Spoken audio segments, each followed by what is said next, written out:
73 verse 26. My heart and my flesh may fail, but God is the strength of my heart and my portion forever.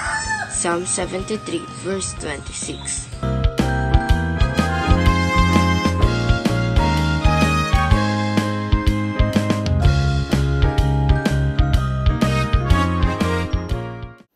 Magandang gabi po sa bawat isa. Narito po ang listahan na ating babanggitin para sa ating panalangin.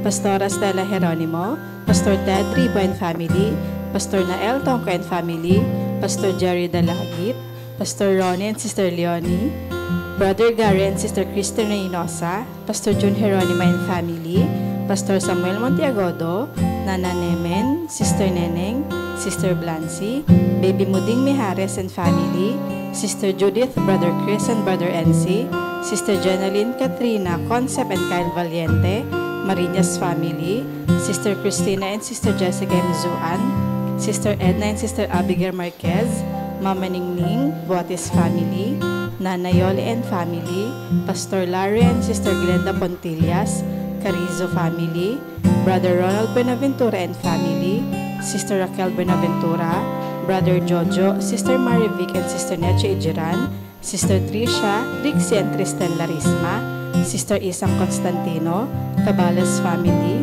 Brother Rod, Sister Ana and Sister Praise de los Santos, Sister Cherry Arzala, Sister Orpha, Sister Sharon and Sister Nympha, Sister Christine and Brother Michael de la Cruz, Sister Yoli Pantig, Sister Melly Montaño, Brother Jeffrey Carizo, Sister Feli Dizon, Sister Caroline Pukuhan and Sister Nancy, Maulawan Family, Brother Marvin Lau, Sister May Santos, Sister Pina Montiagodo, Sister Edel Castro, Brother Reynaldo Rodriguez, Sister Joy Acosta and Sister Alodora Medina, Nanay Lino Lopez, Brother Julius Pantig and Family, Sister Fen MJ Danganan, Brother Dixon Paras, Brother Francis Pineda, Brother Richard and Brother Scott Michael Wayan, Brother Gerald Handa and Family, Sister Sarah Licardo, Brother Brian Bernardo, Sister Cam Saito, Sister Nihal Abdul Rauf and Brother Alexander Mamao,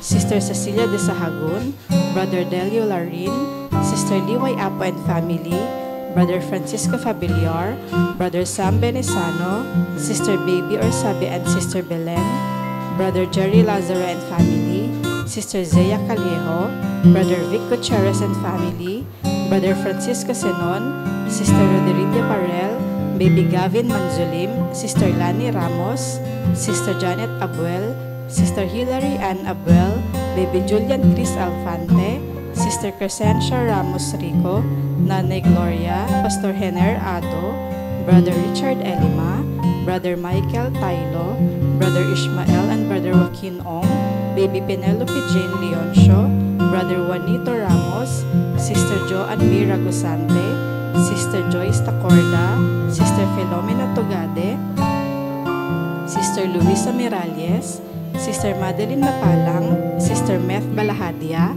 Sister Harriet, Sister Jennifer Lat, Sister Susan Lopez, Attorney Carlos Borja Jr., Sister Aida Cruz de Leon, Brother Ken, Sister Abby and Baby Z Reynosa, Brother Rinaldo Moreno and Family, Sister Jean Baby Chino and Baby Chin Antolin, Brother Nelson and Sister Vivian Pabigayan, Sister Julieta Gutierrez, Brother Brian de la Cruz, Sister Mercy de la Cruz, Brother Edgar Ventura, Sister Mariel Sebastian, Mr. and Mrs. Jed and Danny V. Dayo, Sister Lizelle Bangayan, Sister Melogene Paliago, Brother Renz Louis Abangan, Sister Vanessa Abingoza, Brother William Valencia Jr., Brother Ramon Rodriguez.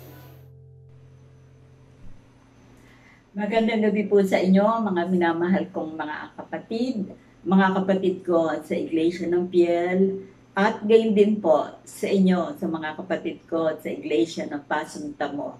At gaya po ng dati, sa lahat po na nakikibahagi sa gawain ito, ay magandang gabi po sa inyo. At ngayon pong gabi, tayo po ay magpapatuloy sa ating panalanginan. Pero bago po tayo manalangin ay kumuha muli tayo ng banal na salita na ating basahin Sabi po rito sa mga awit, chapter 77, sa verse 11 hanggang 12, babanggitin ko ang mga gawa ng Panginoon sapagkat aalalahanin ko ang mga kabagabaga nung una. Bubulayin ko ang lahat ng iyong gawa at magmumuni-muni tungkol sa iyong mga gawa. Kaya nga po, ang ating paksa ngayon ay babanggitin at aalalahanin. O kundi kaya aalalahanin at babanggitin. Kasi iba po yung inalala mo lang pero hindi mo binanggit. Yung pong salitang alalahanin, banggitin mo para ito ay maipatotoo. Dahil nga po, ilang araw na lang at malapit na po ang ika-45 anibersaryo ng ating iglesia sa Pasuntamo. Kaya nga po ang akin pong ipapatotoo ngayon sa inyo ngayong gabi ay ang alalahanin at aking babanggitin ang mga gawa ng Panginoon sa iglesia ng Pasuntamo.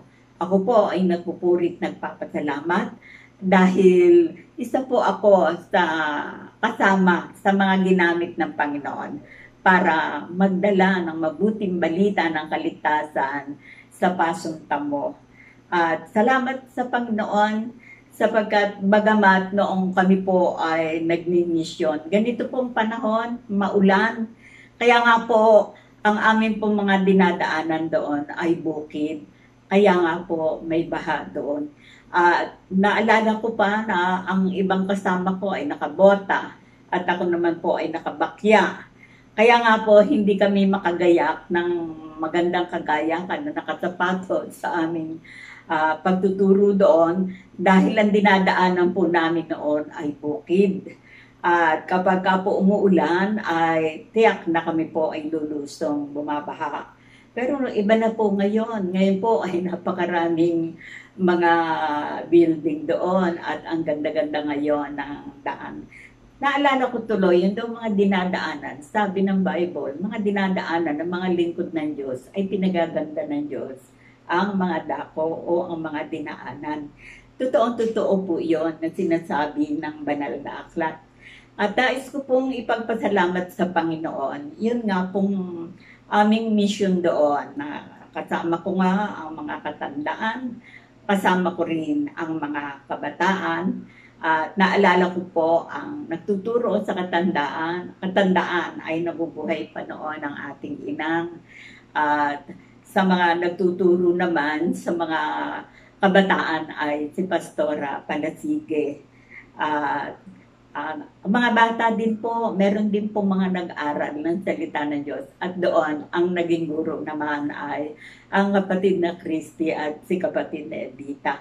Kaya nga po, kumpleto ang pinadala ng Panginoon ng manggagawa doon. At salamat sa Panginoon, bago po namatay ang Ka Robert ay ibinukas ang kanyang tahanan. Para sa kanyang tahanan ay doon gawin ang pag-aaral ng banal na salita. Pero dumami po kami, kaya nga po nung kami dumami ay sa labas na po kami nag-aral. At gayon po ang kabutihan ng Panginoon. Ang pagliligtas ng Panginoon, yun po ang aking inaalaala. At ang aking babanggitin, hindi lamang pagliligtas, kundi binigyan kami ng Panginoon ng biyaya tungkol sa divine healing, yung banal na pagpapagaling, na marami din po kami nagkaroon ng karamdaman. At katulad ko nga po, 40 taon na po akong hindi na umiinom ng gamot. At sa biyaya ng Panginoon, ito po, ako naman ay malakas at malusog. Marami po tayong mga kapatid na nagtiwala sa Panginoon. Ang dakilang bagay na ginawa ng Panginoon doon, nagligtas ng maraming kaluluwa.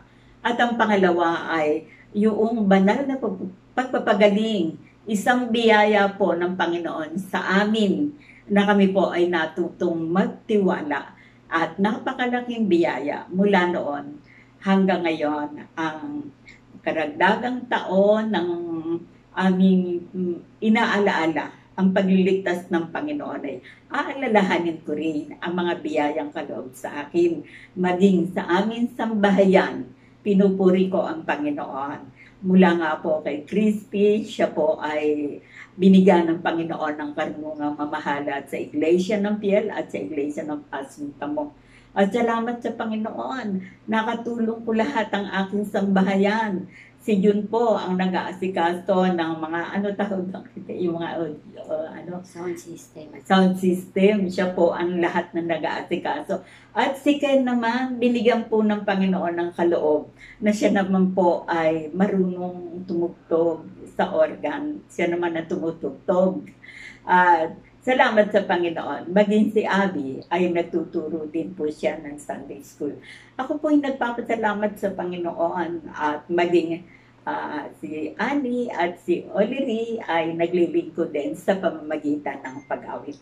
Kaya pinupuri ko at pinasasalamatan ng Panginoon. Talagang sa aking pong buhay, sa buhay ng aking sambahayan, nakagagalak at napakalaking biyaya. Di man dapat ay ginamit kami ng Panginoon para kami ay makapagpatuloy sa gawaing paglilingkod sa Iglesia ng Pasintamo at ang naging daughter church o ang naging anak ng ating iglesia ay ang Piel Christian Church. So yun po ay kaya ko binabanggit at inaalaala sa aming mga manggagawa ay malaking kagalakan po yun, yung mga ganong pangyayari na hindi kami dapat ay pinaging dapat kami ng Panginoon pagtiwalaan ng mga gawain para po sa kanyang kalwalhatian. Kaya pinupuri ko ang Panginoon, salamat sa Panginoon. Kalooban niya na ako po ay isa sa umabot ng 45 taon sa pag-aalaala sa amin nga pong pagpupuri at pagpapasalamat para po sa anniversary ng ating iglesia, sa Iglesia ng Pasintamo Christian Church, na taglay pa namin ang kalakasan, taglay pa namin ang biyaya ng karunungan na ipinagkatiwala ng Panginoon. Kaya purihin po ang Panginoon sa karagdagang taon na ipinagkaloob niya sa kanyang pagliligtas sa Pasintamo Christian Church. At hanggang ngayon, ang Panginoon ay patuloy pang nagliligtas ng mga kaluluwa. Kaya purihin ang pangalan ng Panginoon. Tayo po'y manalangin. Amang Banal, maraming apong salamat na kagagalak, alalahanin, banggitin ang dakilang bagay na iyong ginawa sa buhay namin. Na kami po, Panginoon, ay pinaging dapat nyo na pagtiwalaan ng iglesia, ng bahay-sambahan.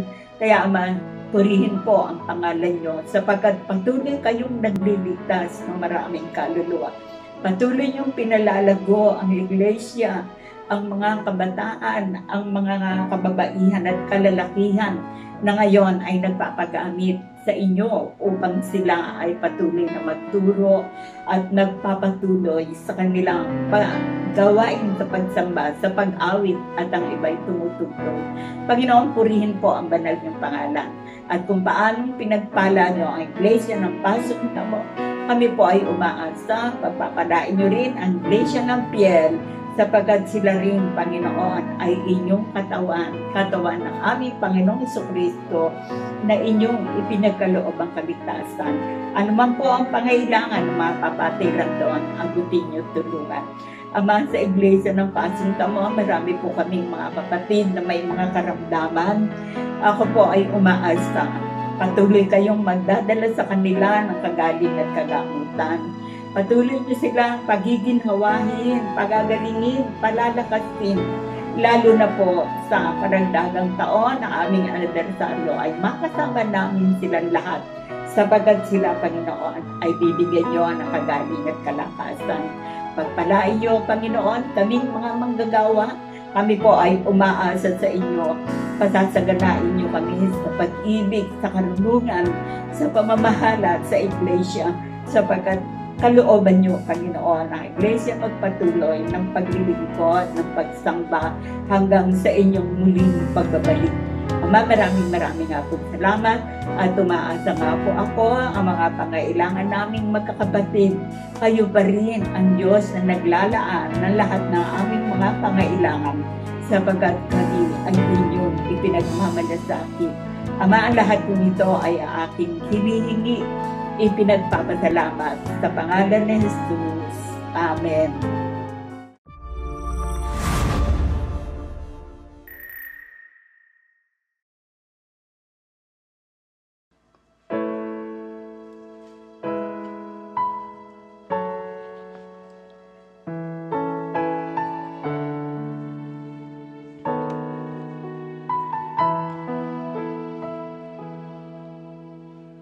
Sadyang kay buti ng ating Panginoon, magtatapat sa habang panahon. Maging sa kabila ng ating pagkukulang, biyaya niya'y patuloy na laan. Katulad ng pagsinag ng gintong araw, patuloy siyang magbibigay tanglaw. Kaya sa puso ko't damdamin, katapatan niya'y aking pupurihin. Dakila ka, O Diyos, tapat kang ang tunay, magmula pa sa ugat ng aming lahi. Mundo'y magunaw man, maaasahan kang lagi, maging hanggang wakas nitong buhay.